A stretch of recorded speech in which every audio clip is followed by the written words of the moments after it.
I would Sure. love to get some more of that on the show, Dr. Yardeni, Mhm. and try and correlate what your view around rates, which you said, who knows, there might be a possibility of more cuts, and Yeah. what could that mean for emerging markets like India? Yeah. Well, India really stands out these days in among emerging markets. China's doing poorly. Um, for several years, global investors invested, maybe even overinvested in China.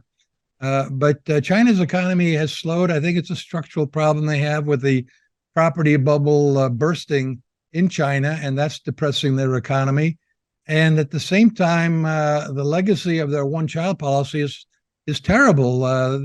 Their their population is aging very quickly, and as a result of that, that also is combining to slow their economy down. I mean, they've been very successful in building state of the art infrastructure, beautiful roads, high speed trains, tremendous airports. But older people don't travel that much, and they don't spend as much as younger people. For one thing, they don't know how long they're going to live, and they don't know what their health is going to be like. And China doesn't have the kind of social safety net that other countries have. And of course, there's the geopolitical tensions between China and the West.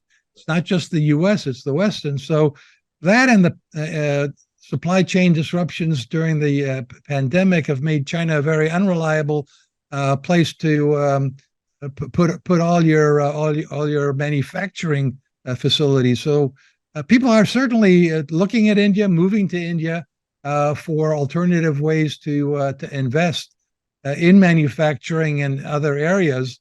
India still has a ways to go in infrastructure spending, but I think the government knows that and is working on that. So that's a big positive. But when I look around the world, India again stands out as a winner. Now, India obviously is going to be affected by the price of oil. It's been volatile of late. I don't think the price of oil is going to soar to 100 to 120. The Saudis would like to see it at 100, but I don't think it's going to sustainably be there because I don't think U.S. consumers will tolerate that kind of a gasoline price. And we've seen recently gasoline consumption in the U.S. has come down.